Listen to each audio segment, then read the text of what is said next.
Namaste and in lak'ech, and welcome to this episode of One World in a New World.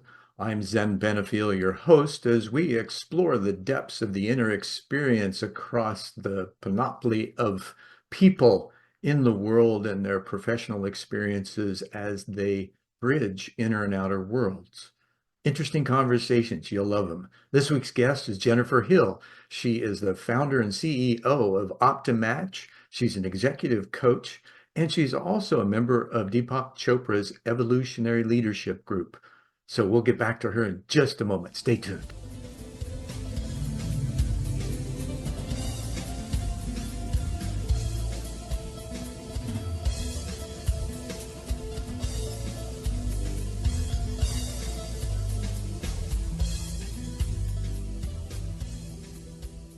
So Jennifer, it is so great to have you here. It's been a long time coming. We've been connected through the octopus movement and the goings on there, which is really cool.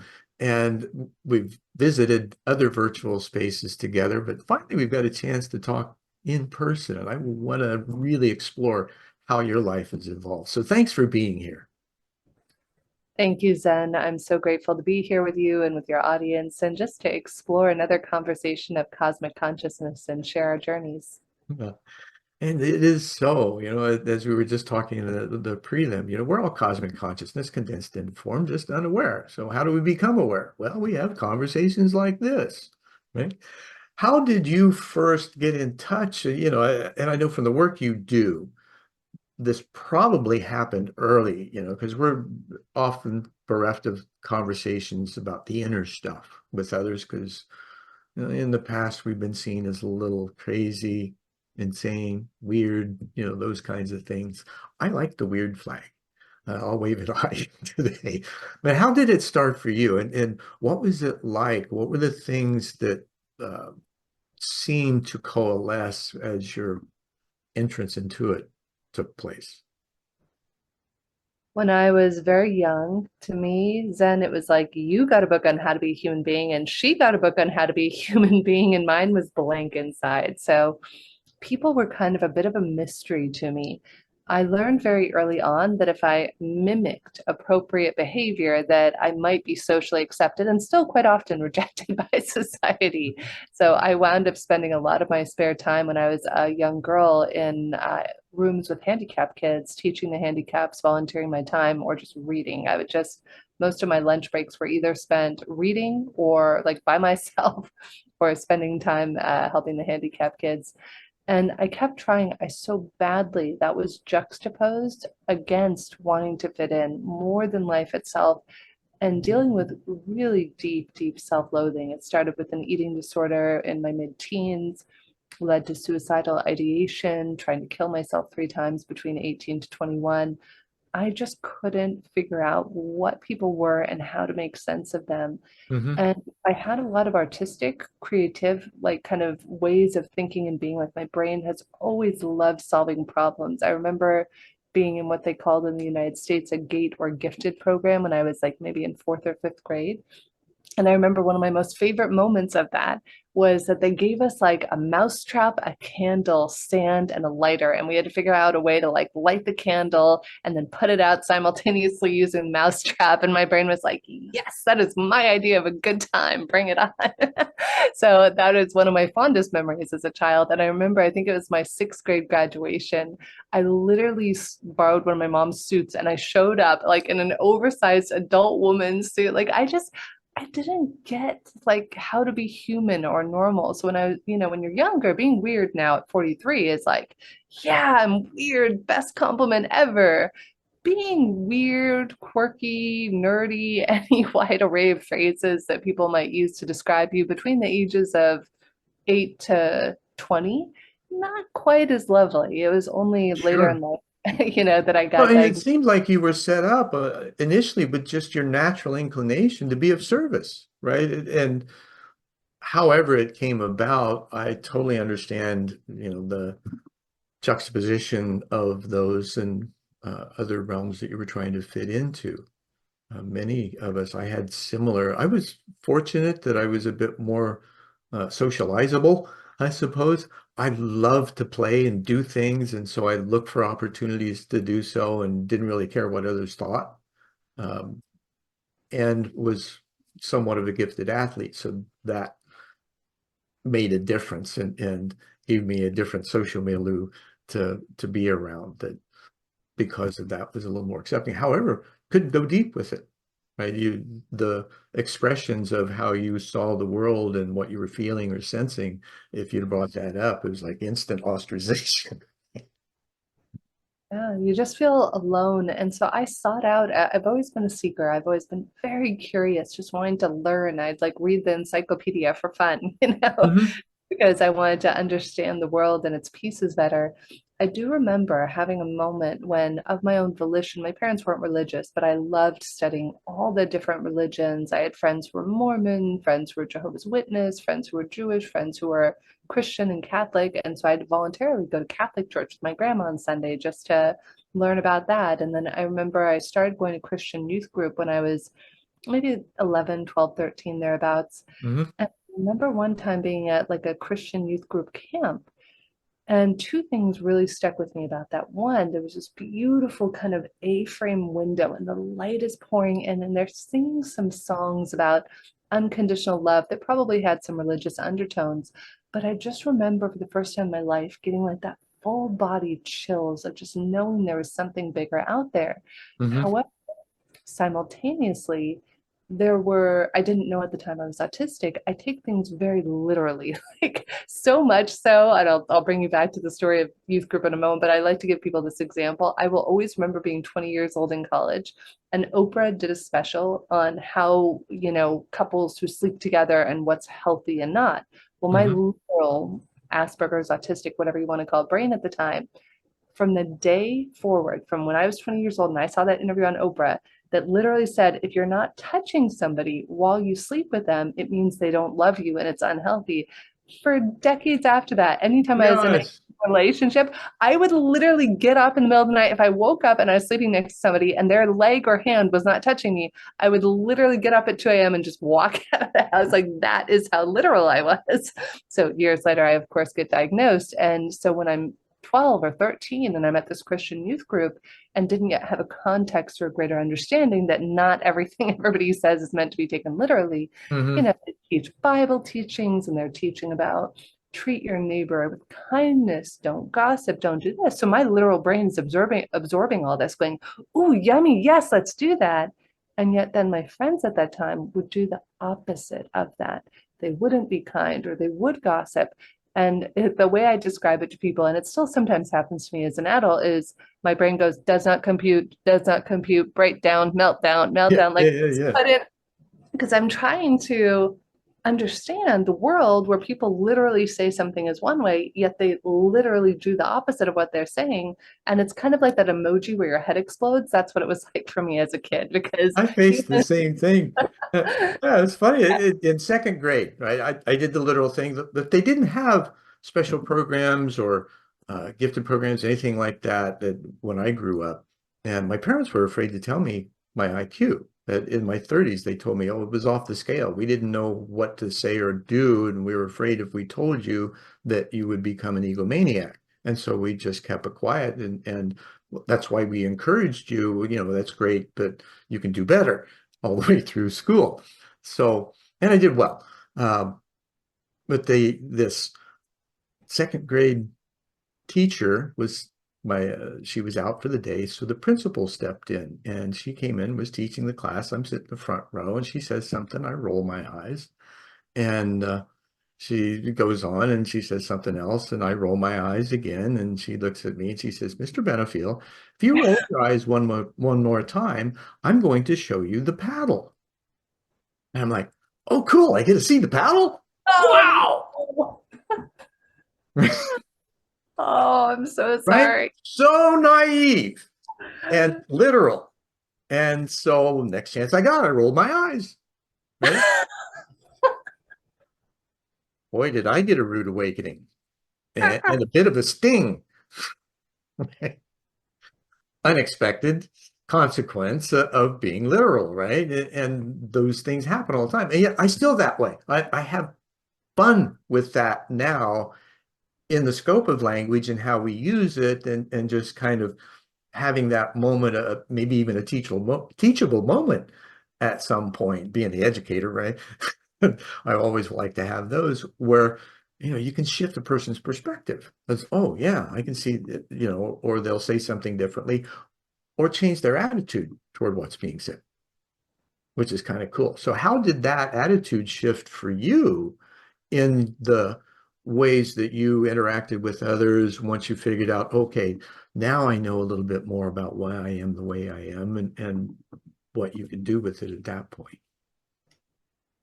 I wouldn't really say Zen. It was until my early 20s I had that. Really, most of my young adult life was spent mimicking what I thought was healthy behavior. And Hmm. unfortunately, at the time, with my naivety, to your point of being naive, I chose a best friend at the time. It was somebody who paid attention to me and probably liked that I was like a tag along that was a mini me that would follow and do whatever she said.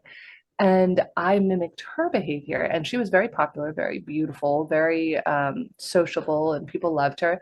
And she was a jerk to people often. So for a good portion of my life, I mimicked being a jerk. And it was only in my early 20s, and I take full accountability. I didn't know any better, and I could have made different choices and chosen different friends, but at the time I did the best I could given those capacities. So by no means am I blaming her. I think it Right. was just Well, and it, here's a good point that I would like to stress. The self-blame, the self-deprecation for not being enough, knowing enough, having enough, all of those kinds of things. We can only do and manage what we've learned until we learn how to ask better questions. However, just because we're behaving a certain way out of the way that we've learned to be so, doesn't mean we ought to rip ourselves up because of it, right? yeah. The forgiveness comes in. It's like, okay, that's fine. I'm going to harvest my past and nourish the future with it rather than drag it along.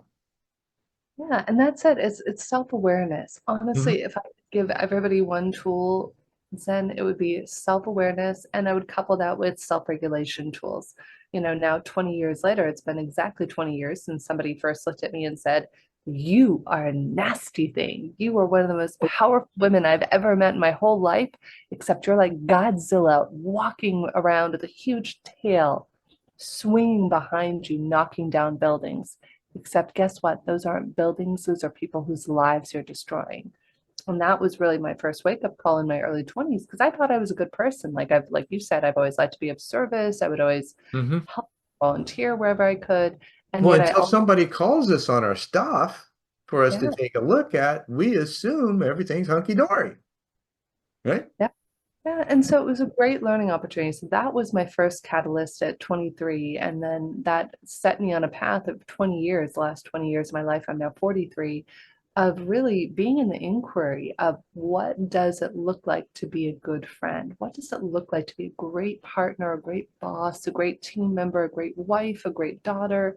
And it's constantly an inquiry of wonderful teachers I've been able to study from, whether it's the books you and I were talking about before we started, whether it's been personal development work like Landmark or Alison Armstrong, or deep spiritual studies like Kabbalah or transcendental meditation for 13 years. Hmm. I literally, not figuratively, spend 2 hours a day in prayer and meditation every day. And people are like, really? 2 hours? Yes, really, 2 hours.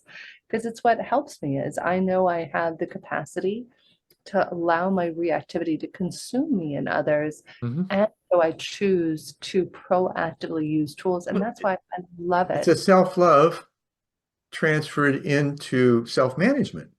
Yeah, beautifully put. Thank you. It just occurred to because that's really what we do in that. It's a very, um, the ways are simple. They're extremely disciplined in getting there. It's too true. I was telling one of the CEOs I coach earlier today, I was telling him, well, he's like, Jen, how do you reach it? We were talking about David Hawkins' levels of consciousness. And for any of Hmm. you who aren't familiar with Hawkins' works, really love his work, recommend Power versus Force or Letting Go, great books by him. And he talks about the different levels of consciousness, starting with shame, working up to peace and enlightenment. And so, as this coaching client and I were talking today, he says, well, Jen, how do we do that? How do we reach those higher levels? And I said, well, There are 183 tools. Again, I'm not being facetious that I use at any given moment for me or for somebody else. He's like, can I have them? I'm like, absolutely. If you follow me like on TikTok, I tried for I made it, I think 170 or 180 days. I was going to do 365 days of tools. If you find me, I think on TikTok, I'm at Jen Hill speaker. I don't really do much with it now, but I Mhm. got to day like 150 of sharing a tool a day of all of my favorite tools I've ever used since the beginning of time. As much for you as a reminder for myself, so I don't forget all these wonderful tools that Sure. I have. And but then one day, one of my mentors, who I just love and adore, Melissa, says to me, she's like, Jen, I invite you to look at what lights you up and only do the things that light you up. And I was like, well, I hate posting on social media. And she says, great. And I said, but I'm doing it every day because I committed to doing 365 days. She's like, stop. You can stop. And literally, as soon as she told me I could stop, I was like, Yeah. Who'd you commit to? what's that? Who did you commit to? To myself. And Right. I'm very Right. And can you change your mind? Is it okay? apparently so. It was so liberating when she said that. I was like, freedom. Right. Well, and so often I know in my coaching practice that clients they just need permission. Yeah. They haven't given themselves permission to be that and feel or sense the direction that they want to go and to follow that. It's all this prescriptive, oh, I need to do this, I need to do that. This person says I got to do this, and the others, and you got to follow the rules and lists and all those kind of things when that's not really the greatest thing to do because you make yourself miserable and trying to fit into all of that instead of your own flow, which is what those 2 hours of meditation that you do a day allow you to settle into, to just be in that place where it evolves naturally, right? And would you say that? Would you say that as you sit with it, that it emerges rather than is pushed or pulled into any given state? I would go so far as then as to say that you begin to live outside the confines of space and time. And again, even if you look at I love the that. yeah, even if you look at the latest quantum physics, space-time as a paradigm is no longer fundamental. And there are many wonderful scientists, neuroscientists. My friend Don Hoffman likes to say that consciousness is fundamental. And I agree with that. And you can believe whatever you want is fundamental, but space-time is not fundamental. So the Uh, more that you put structure in place, the more I find that you're liberated from space and time. Absolutely. And there's also some quantum models. There's a theory of everything model that Vernon Eppy and Edward Close put out in 2010. It's called the Triadic Dimensional Distinction Vortical Paradigm. Huge name for simply, right? So basically, they posit that consciousness, space, and time are tethered across 9 dimensions for the human experience. Doesn't say there's not any more dimensions, just says that this is our sphere of influence, right? And what we can operate within, which I found phenomenal when I first found out in preparing for an interview with Jeffrey Mishlev, that those same 9 planes fit perfectly with the experience of the multi-plane awareness technique that I had been taken through in 1989. So here, from the experience to at least some presentation of the science that explains the experience, or at least allows it to be comprehended a little better. The living of it still is like, I know nothing, right? And We until are, you we ask a are. question. Yeah, we are nothing. We are nothing and we are everything. I think you and I were talking before we jumped on here, and I was saying some of the most profound wisdom I've ever received. I love plant medicine. I've done my share of plant medicine journeys, but the most profound wisdom I've ever downloaded has just been in traditional meditation. And I remember one time I was in the back of a car on my way to a sacred site in Ireland, and this Uber driver is driving me, and I'm just listening to one of my favorite guided meditations on Apple. And no joke, it's like you're going through the different chakras, speaking of different systems and Right. planes. I think in that particular one, I got to the throat chakra, and all of a sudden, the mathematical formula for consciousness was downloaded to me. And I was like, what the F? Like, what just even happened? And I know Deepak, so I text Deepak and ask him some questions about infinity and what the formula for that is. And I call my friend Don Hoffman, who's writing this mathematical formula for consciousness. I was like, Don, I just heard that the formula for consciousness, you must multiply everything times nothing in order to get to consciousness. And he's like, Jennifer, you are 100% correct in all my mathematical equations. You cannot get to consciousness without a probability space filled with nothing. And I was just like, okay, sure, universe, you just have your fun with me. Sure. Absolutely. And it's so true. Even Wilbert Smith had his conversations with people from elsewhere that we were talking about earlier, that he ran the Canada's UFO investigation program in the 50s. They said that humans don't understand nothingness. And that's Mm. what they base everything on. Right. So here's that inkling of what you just said. And from nothing comes everything. And we've been told this early on throughout all the ancient texts, those expressions are made, but we don't really understand that what it really means, or to be able not just to understand it mathematically, because that's one thing. You still need to have the experience of it and to have the living, which is what it was intended for to begin with. Right? The rest of it's just a reflection of, okay, yeah, this is how it all works. Yeah, it's funny. You remind me, there was a gentleman I was on a call with yesterday, and he studied with some brilliant, brilliant masters. And he said, it's kind of, I'm trying to remember the exact analogy he gave, but he said, it's like we're all about ready to go down and do this like really complex project, right? And you've been given all the outlines and the architecture and everything you're going to need to do build this project. And then the moment that umbilical cord is cut, you forget everything that you came here for. Right. And it's so true. And in fact, for me, from the nothingness perspective, long before I had this vision and meditation just 2 or 3 years ago, I was sitting on a boat in the south of France. And this is a funny story because at the time, it was like a wine cruise and you're out there drinking a lot. And it was a few years into when I had begun doing TM. And so, as it often happens when you imbibe way too much wine, my body wakes itself up at like 4 a.m. and it's like, good morning. I'm like, screw you, body. We're going back to bed. And my body says, no, we're not. Right. So I'm Right. the only person awake in the middle of this boat, in the middle of a river, in the middle of nowhere in southern France. And I sit there with my coffee, like bleary eyed and probably still a little bit inebriated from the night before.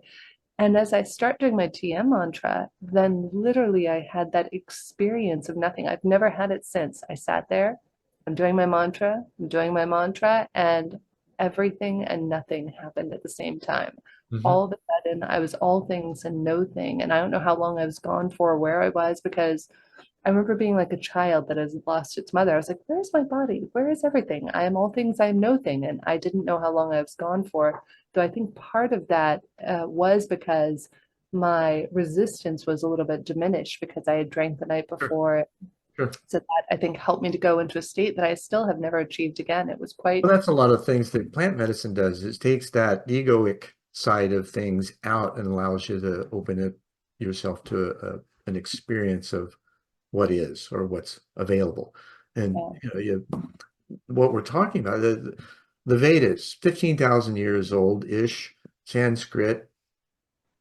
This is what the poem spoke about, that we're basically divine threads incarnate, connected to source, capable of God consciousness, yeah. which is awareness. That doesn't mean that, we set ourselves up on the pedestal as a creator. No, we become co-creators with everything around us in the ways that we were designed to do. And that's another, how do you, in this, obviously you just spoke of the multiple layers, and it reminded me of the experience I had in Sedona. This is years ago. We were going up for a full moon meditation. I was walking down the path, crossed a place where three different paths crossed. It was a perfect asterisk, if you will. And I paused for a moment, closed my eyes, and as I closed my eyes, I heard a very high-pitched flutter descend into almost nothing, into nothing, actually. And then as I opened my eyes up again, it did the reverse. And so there were all these different layers of that butterfly, if you will, because it sounded almost like butterfly wings, right? Of the and just that it probably happened about that quick, maybe even quicker. Um, what it leaves you with in the experience of just the contemplation of what was that, right? Then you got to put Rilke's message to it, and that's live the question, let life answer it, and it will. So, how did you in this? mm, I want to say transmigration. That's one way of putting it. Right. How did this eventually emerge, and what were you able to connect with that brought others and the effects or the openness and the willingness of who you're working with into this perspective where you're able to share and articulate and lead others into their own nothingness? I think it really all converged for me, Zen, in 2018. I remember a numerology friend of mine I love, David Groot. If anybody wants a great numerology reading, I'm doing a shout out for him. I don't get paid for it. I just love him as a human being for the last 10 years, probably longer than that. I do a reading with him every December or January. And David will just kind of predict my year in advance and tell me, like, he'll tell me things like last year I was in December sitting in Singapore and I bought one of my best girlfriends who winds up being on this trip with me as I'm speaking in Asia. And we're sitting there in Singapore having lunch, and we're like, oh, yeah, remember how I bought you that session with David? What did he say I'd be doing in December of 2023? No crap, Zen. It said you will be in Malaysia or Singapore. I didn't even know where it was on a map until a month before that when somebody invited me to speak in Hyderabad, India, nor was I anticipating being there. So, anyways, I say all this to say I'll always remember David telling me, he's like, Jen, the year you turned 38, which I think for me was 2018, if I'm not mistaken, he's like, don't plan on doing anything important that year. That's going to be a very, very challenging year for you. He's like, you're going to go through a lot of upheavals. And that was the year that I sold my first company, left my ex-husband, got a divorce, and met my soulmate. But it all was just like whoosh and got diagnosed as being on the spectrum. And I think that that was really the A bit of freedom. an accelerated learning curve, eh? Ooh, like talk about midlife crisis. It was a midlife awakening, I prefer to Yeah. call it. And so during my midlife awakening, when my dear friend, God rest his soul, Dr. Mark Goulston, who was like a second father to me, who I loved, I'm sitting in his office one day. He had an office like 2 blocks from my house. Thank you, universe, for that little convenience. And I'm sitting in his office as I'm like in tears and going through this divorce and trying to figure out the meaning of my life after I've sold this company. And Mark says to me, my friend, you know I love you. And I said, of course, Mark, I love you too. He said, don't take this the wrong way, but I'm pretty sure you're high functioning on the spectrum or what's known as autistic. And I had in my mind, like, of course, like, Rain Man and Dustin Hoffman flashes through my eyes. I'm like, no, no, like I know autistic people. I'm not autistic. No. Like I'd always known I was high functioning or Right. whatever gifted, whoever wanted to call that. Yeah, you just had fun. Things came easy. Yeah, well, just like, yeah, my brain just worked in a different Yeah. way, in a warped way to some people. And I never felt seen or heard or understood. I say all that to say when Mark told me that, and he said, Jen, please go get a second opinion, my friend. Don't take my word for it. He was a retired psychiatrist, very famous, prominent one. And so I went out and got a second opinion and she said, yeah, yeah, you're definitely on the spectrum. And it doesn't get diagnosed in women until often much, much later in life, if it gets diagnosed at all, because Mhm. we learn to mask, we learn how to become Right. And socially. nobody's asking you how this is one of the things that questions so important in getting to know people. What do you think? What about, how do you process this? What do you, so that the more you know about the other person, the better communication you're going to be able to have. The conflict that comes in two, excuse me, at a minimum, often happens simply because of miscommunication. There's no conflict. You're just listening with a different and speaking with a different dictionary, and you don't know what the other's is. Yes, 100%. In fact, I share this story often. So, what I do professionally now is after we sold that company, it turned out my destiny was to build a matchmaking software called OptiMatch app. And we literally use this example all the times. We actually call the 4 different types of motivators. We match people based on 4 types of motivators, Mhm. and we call them fruits. And the reason we call them fruits is that old adage. It's literally like one person speaking apple and another speaking orange. It's not that either one is a bad fruit or a rotten fruit. It's No, that got literally to figure speak. out how to make the mixed drink. Yeah, you got to learn how to speak one another's language. And I remember recently I was really frustrated and pissed, quite frankly, enraged about something. And then I remember the person was pretty upset with, I had just asked them to answer our matching questions. And boom, in a moment in Zen, one of the areas we measure is what we call high apple. So imagine 40 is the highest number you can get on a points score on this. We call it high apple is somebody who's very motivated by facts or information. And Hmm. this particular individual was a 37 apple, which is like 15 points below where I'm at. And in that moment, I went from being enraged to, oh my God, he just sees the world differently and I see it differently than him. And I went from anger in milliseconds into compassion. And that is I wish I could gift every person now that I've known. Acknowledge the pause that you made in order to do so. You did a little self-examination because it didn't feel good, right? And we always know, and I'm sure you've studied this, and I reflect on it from time to time. There's another system for information gathering that's an indigenous one. It's called the three brain system. Starts Oh, with the I first just brain in wrote the an gut, article about that. Yep. right? Then the heart, then the head. And now we've proven that scientifically because vibrations are felt by the neurosensors in the gut, and we know energy is all there is. There's really no matter. And if you don't mind, it doesn't matter. And in the process of feeling, then is it desirable or undesirable? That's kind of the Taoist approach, right? And that's just the bare bone minimum. Once that's acknowledged, okay, what am I going to do about that? And that's where you have that pause, reflection, better answer, more understanding, as opposed to the push off of the judgment or criticism or, whatever, which is normal in most cases because we don't have that inclination to self-examine, let alone ask questions. Yeah, it's beautiful you bring that up. There's a technique the Kabbalists call proactive confrontation. I'm going to piggyback on what you just shared about the three brain system. I just wrote an article about this too that I shared on LinkedIn because we're in a period right now of what the Kabbalists call the three narrow weeks of the year. And it's not, I want to be clear, Kabbalah is not a religion. It's a set of tools that you can use to help empower yourself or others. It's been tremendously helpful for me, being as somebody who likes tools and ways to navigate through life. And so one of the Kabbalistic tools is called proactive confrontation. And the idea is, let's imagine that you and I could be business colleagues or whatever it is, and I have something I feel an urgency to tell you right now, right?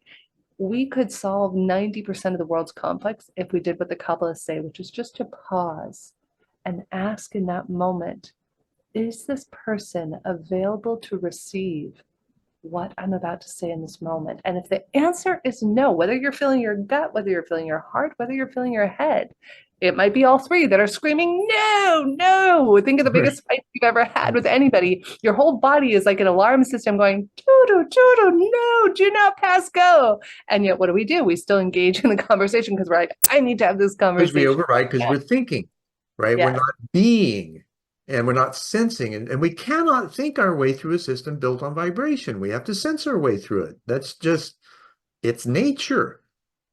We're Yeah. just now beginning to understand that. Yeah.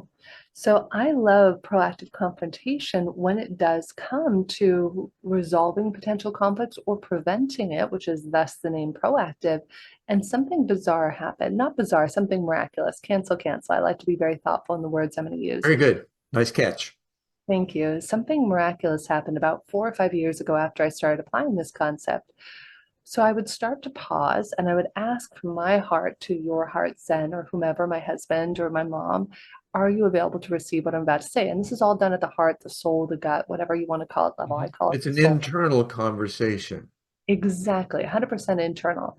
So as I started doing this, then something unusual, well, unusual for me at the time, but now I've started to realize it's very usual for me and for all of us, started to happen where other people's souls would tell me more than just yes or no they were available. They'd just want to start sharing things. Like I remember clear as bell, I'm in a personal development class my husband does with me in New York. It's February 2020.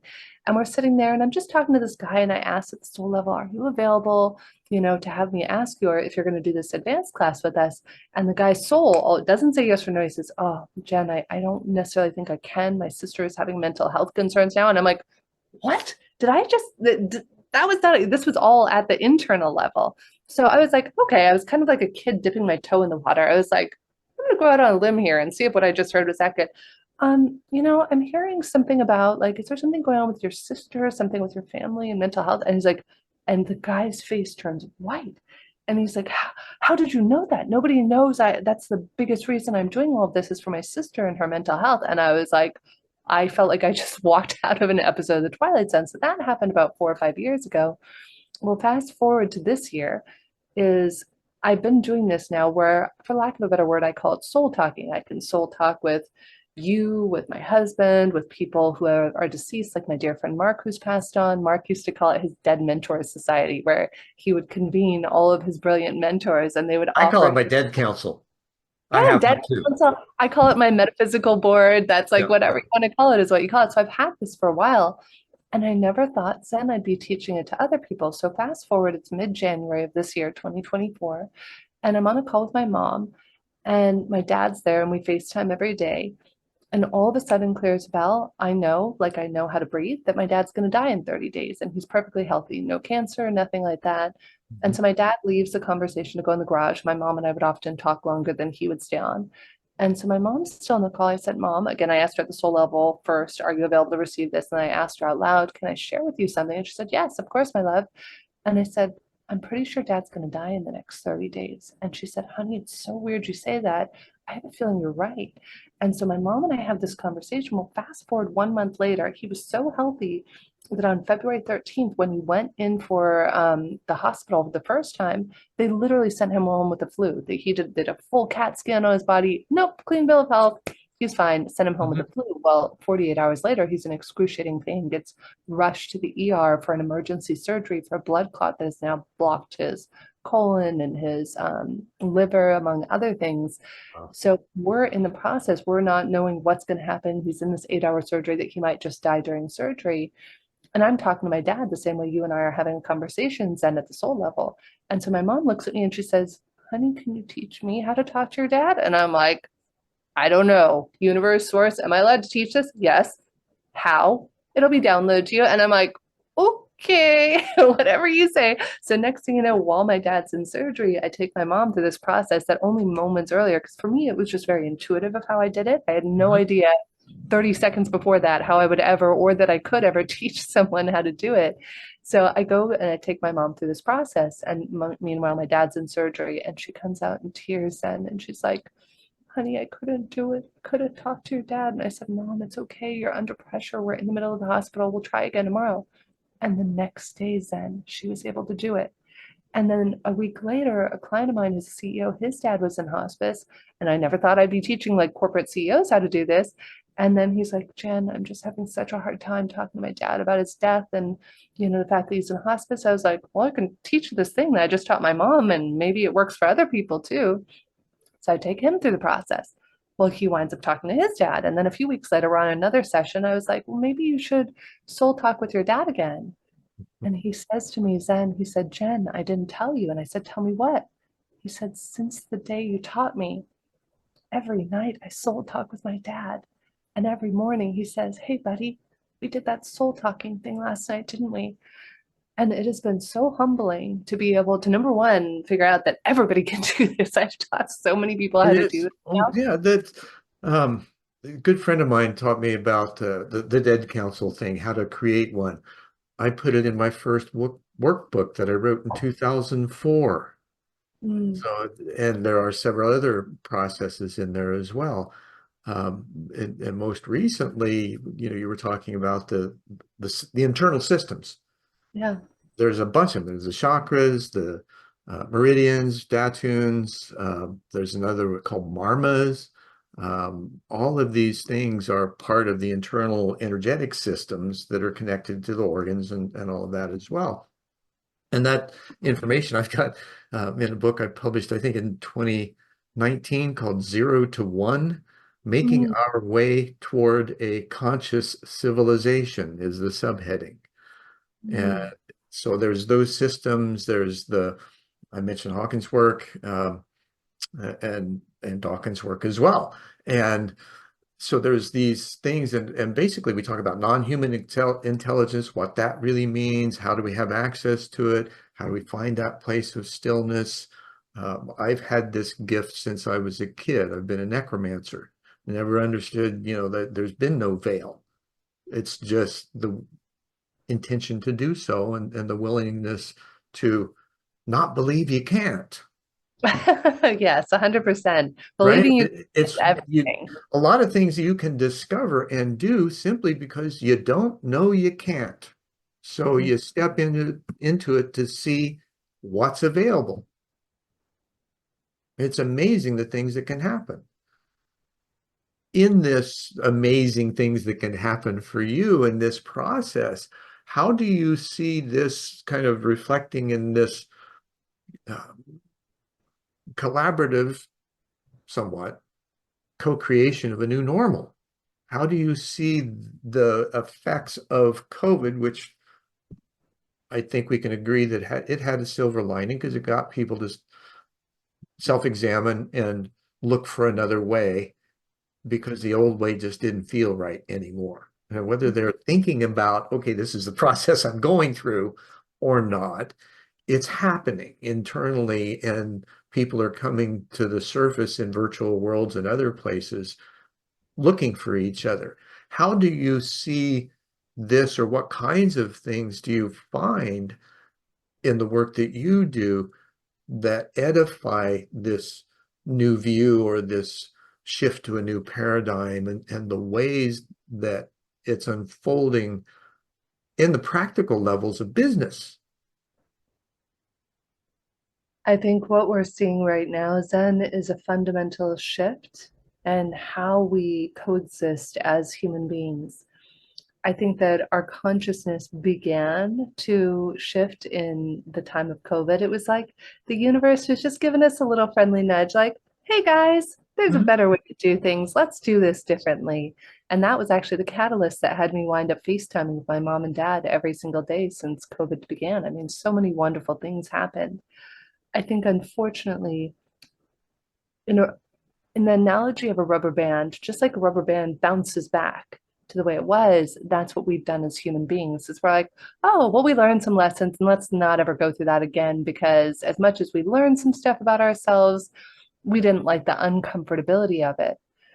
And yet, all of our systems, all of our infrastructure, from education to finances to healthcare, is literally going to disintegrate before our eyes in the next several years. And I'm not saying this as a prophetic It's thing. I'm under saying, disruption currently.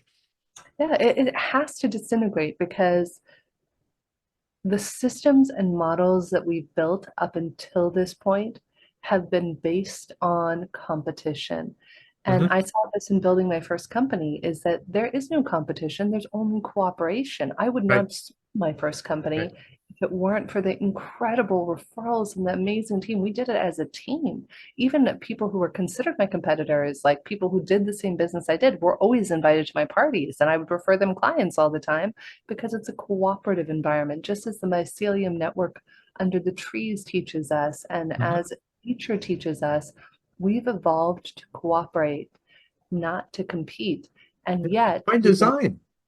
we've been taught differently, though, and unfortunately, all of our old systems and structures are built on the old paradigm of competition.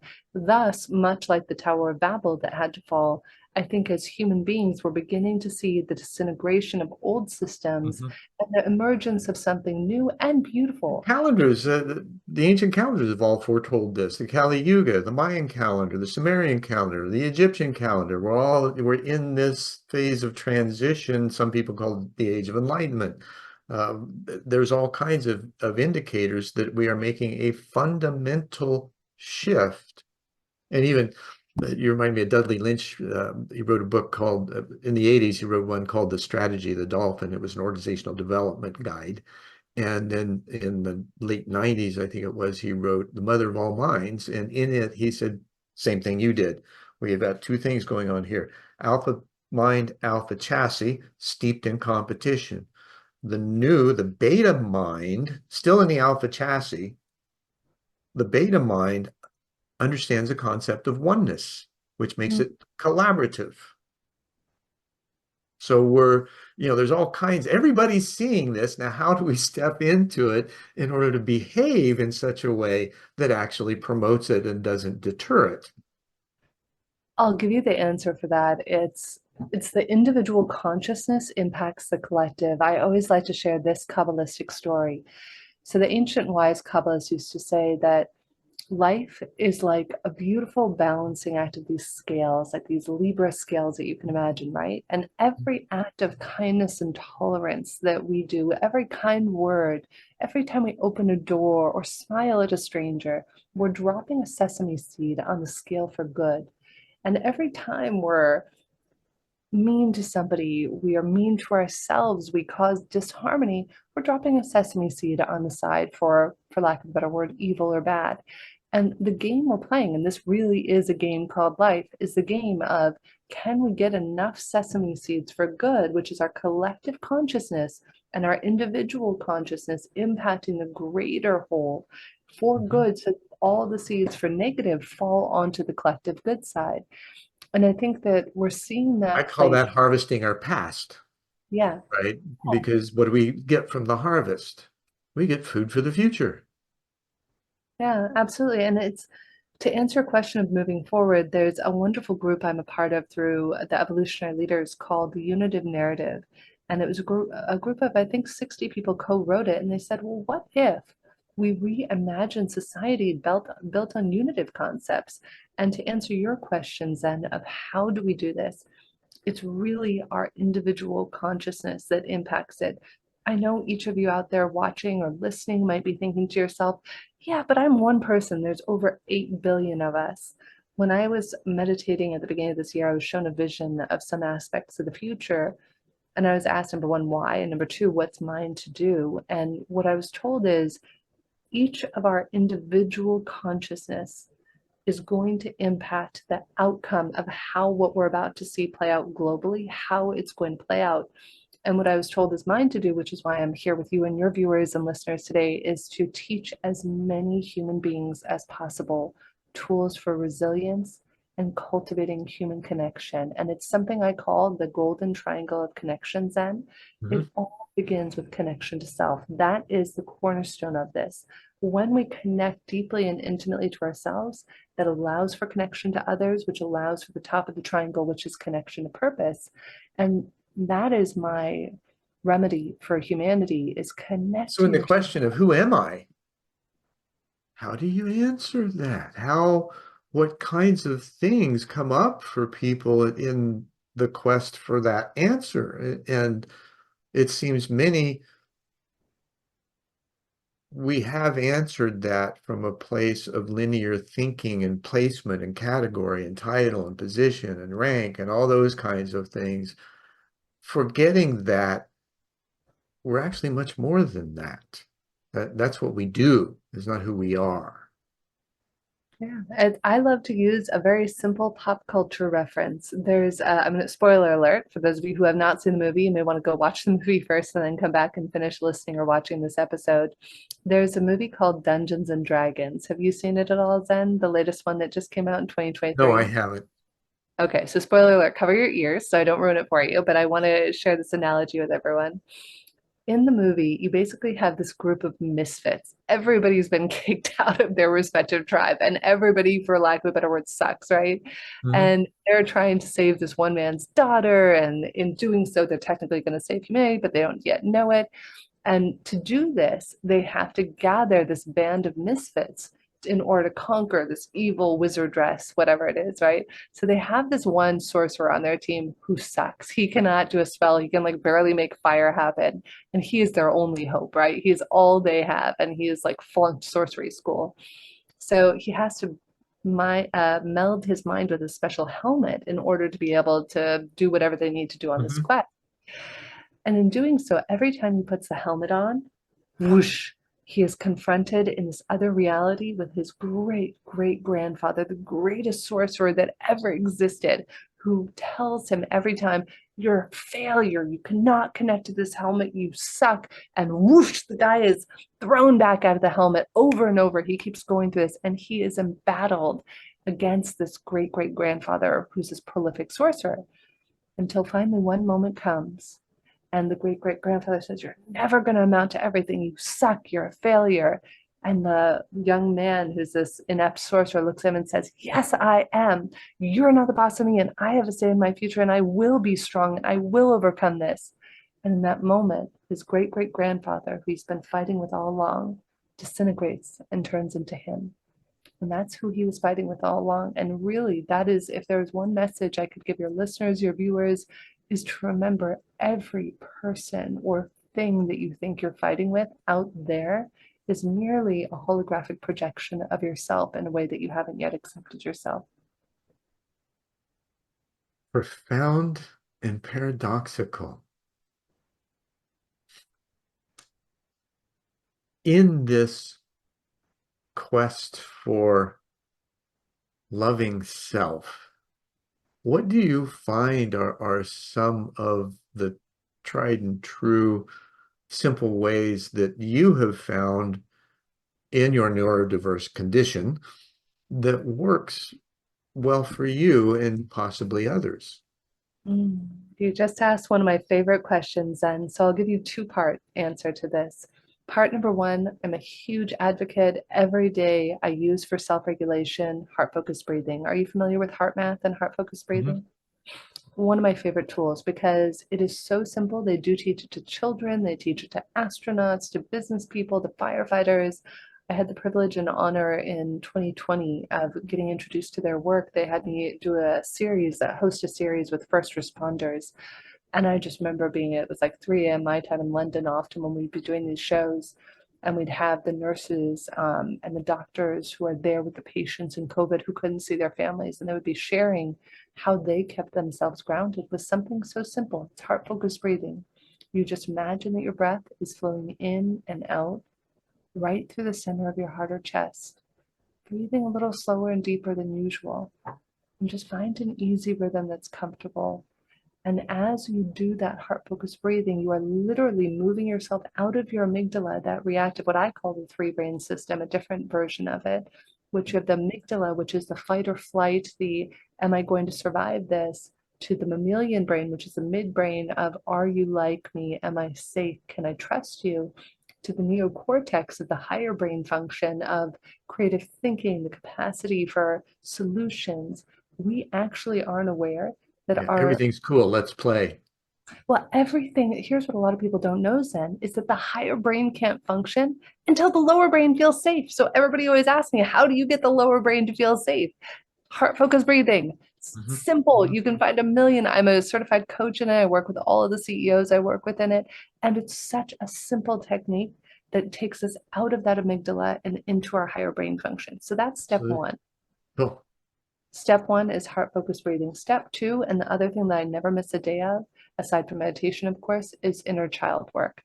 I I remember years ago, it was like in 2017 or somewhere thereabouts, I started teaching a class called How to Deal with Office Jerks. And I say that as a recovering jerk myself, so I am free to have an opinion on it.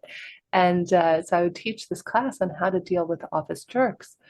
And one of the things I would teach people is that when you're dealing with somebody who you label as a jerk or whatever negative word you want to use to describe them, you're not dealing with an upset 43-year-old or 68-year-old or 25-year-old. You are dealing with an upset 4-year-old who has not had their needs met. And number one, if you can see that in the moment, by first you do the heart focused breathing, that gives you access to your higher brain function. And then you can see, oh, I don't have to let my 4-year-old interact with their 4-year-old. I can interact with them from a 43-year-old place or a higher consciousness place and resolve the conflict that way, like we talked about with proactive confrontation. When I provide myself with whatever I need, I do inner child work every day right after my meditation. I put my right hand on my heart, my left hand on my abdomen, and I talk to my little girl. And she prefers to be called sweetheart. And I ask her, what do you need? How are you feeling?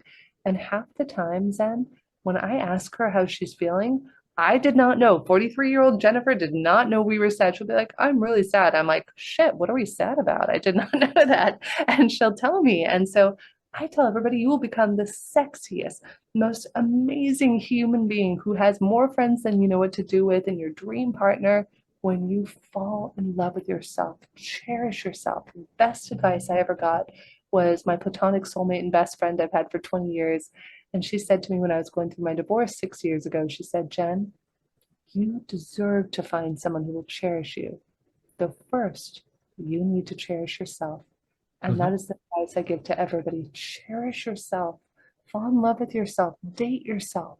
Because then all of a sudden, everybody around you will reflect that back to you. That's awesome. And quite well articulated wisdom in that. Thank you. Um, it's it also makes me think, okay, so as adults, we learn how to do this. Why do we have to wait till we're adults? Our children, we as children ought to know how to do this. And I found this, I taught high school for almost a decade in various situations, charter, public, residential treatment center.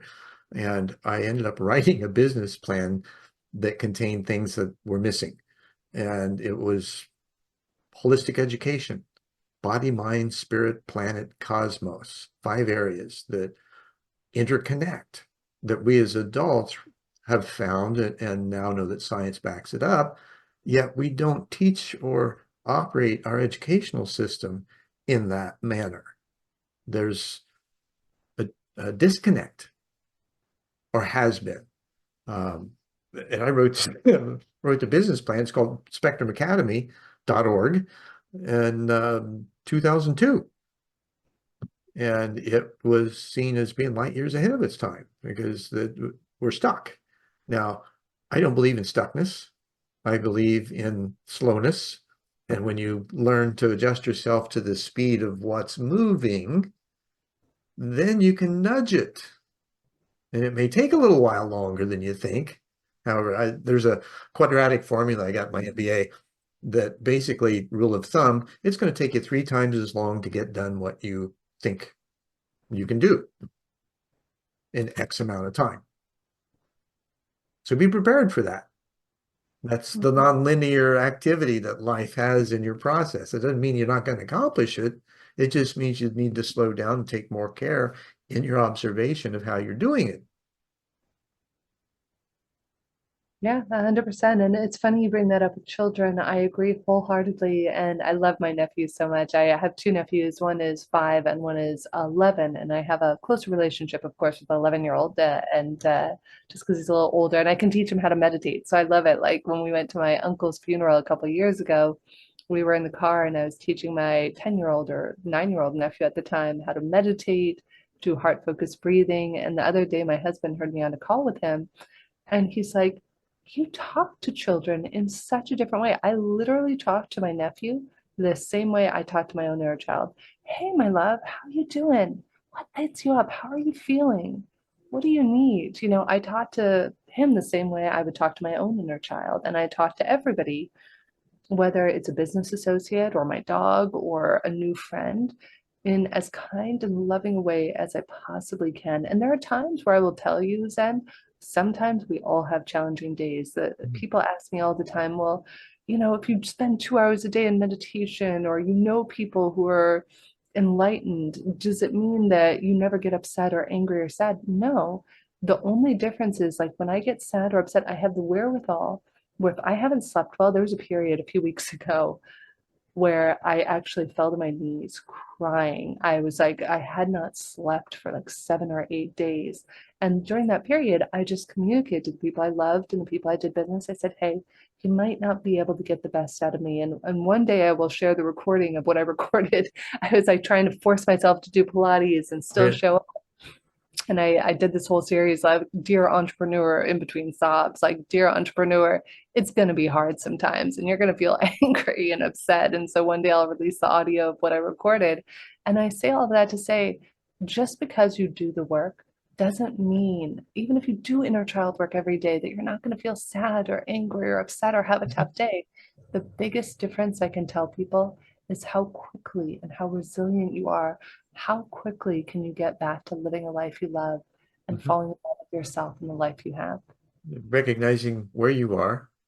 Oh, okay, well, don't like that file. I'm going to call up a different one Yeah, because that's absolutely. all a file system. It's just how we're able to retrieve them and the speed it takes to do so. And according to the Urantia book, we operate that speed of thought is 841 trillion miles per second. So imagine how quick we can do those retrievals when we choose to. Yeah. It's all about perspective. I mean, that's a whole other show you and I could do, but it's Oh, been yeah. so nice to be with you, Zen. You and I could talk for hours. Oh, we could. And I thank you so much for how you've added to this wealth of information that we've been able to share through this podcast series and with others that are of this same ilk in their own ways. So thank you. You're welcome. Thank you, Zen. My goal anytime I do one of these is maybe one person got one piece of value that makes a difference in your life, then it was a podcast worth doing for me. Yeah. And even if it was just for us too, that's okay True too. story. The one person. Exactly.